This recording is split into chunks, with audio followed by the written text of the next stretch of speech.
Hey, Dom Drakova again.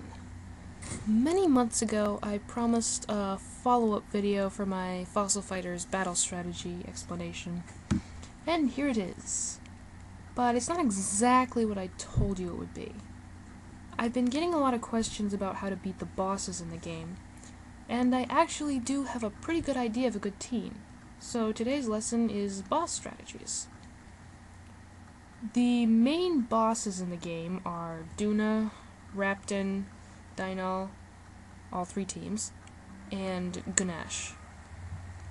The level up battles aren't really tough enough to consider bosses, nor are the Team Rocket cosplayers calling themselves the BB Bandits, except maybe the Giovanni / Archie / Maxi / Cyrus / every single Cypher admin of the group, who I'm actually going to discuss first. So to begin, the BB boss. No, actually I think I was closer the first time.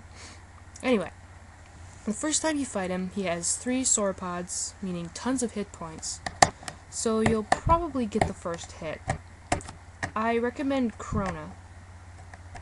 Long range is good for just about everything, because you can ignore annoying support effects on the opponent. Although, sauropods tend to penalize the attack zone Venusaur rather than help them. If you've leveled up enough, you should be fine. Frigisaurus.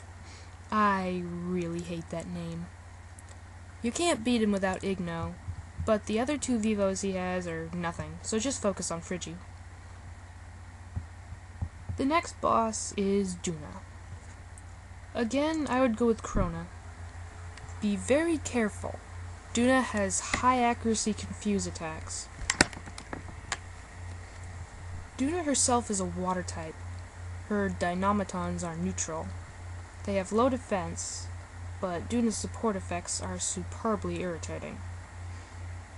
If you have trouble beating her, you want to level up your team, cause it only gets harder from here. After Duna, you have to face Raptin. Like Duna, his team is 2 Dynamitons and himself. Raptin's support effects are devastating to your team. Try to keep him in the attack zone. Urano and Venator are 2 Earth types you may have at this point, maybe even Seismo with auto LP recovery. Raptin is an air type, so keep water out of your attack zone.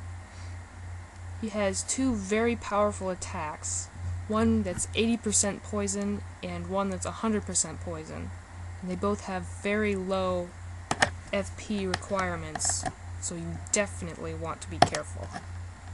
Raptin is not to be taken lightly. The third and final Dynorian who challenges you is King Dynal.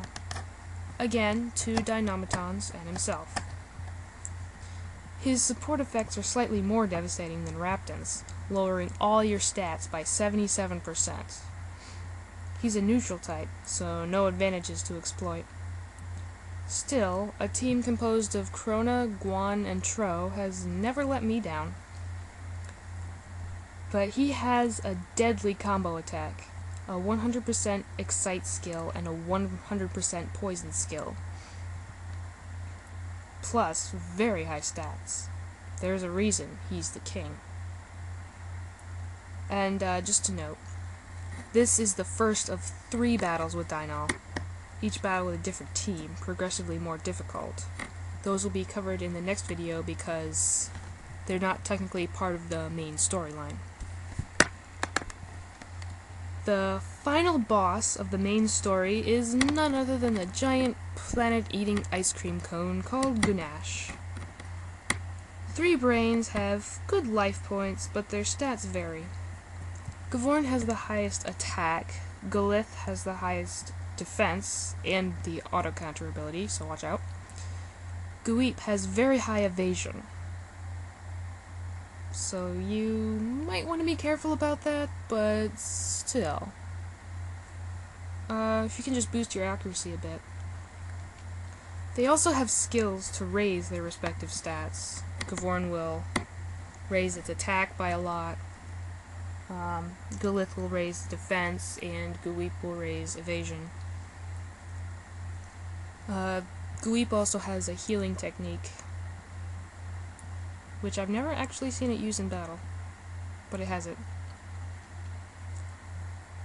And you want to be very careful because Galith and Gweep also have the attack Whirling Displacement to swap your Dino's positions on the field, which can utterly destroy your team, leaving your support Venusaurs, which usually have less life points, trapped in the attack zone to be crushed by Gavorn. Offensively, Gavorn is the only really dangerous one. High attack, and the ultimate skill, Cascading Savagery, which can be big trouble. If your team is all ranked 12, you have a pretty good chance of winning, if you have some good support effects.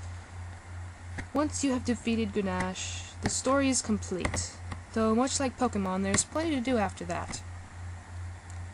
One final note about the Gunash battle. Eventually, you will be able to go back in time. Yes, this game has time travel involved. And re-battle Gunash. And if you have, before you leave to fight Gunash, you choose who comes with you. Either Duna or Rosie. Well, if you go back in time to fight him again and choose the other person and beat Gunash, then the 3 Gunash brains are added to your team. Which is good, because Gavorn really does have some good stats and good attacks. Very useful.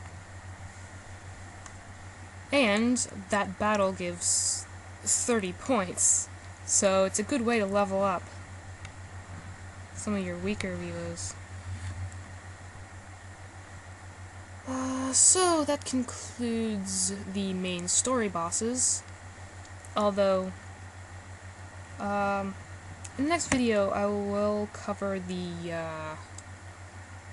super battle with Sorehead, his 5 different teams. They're all the same element, so it's not really that hard, but if you want me to, I can still explain it in more detail. Thanks for listening, and next time we'll discuss the post-story bosses.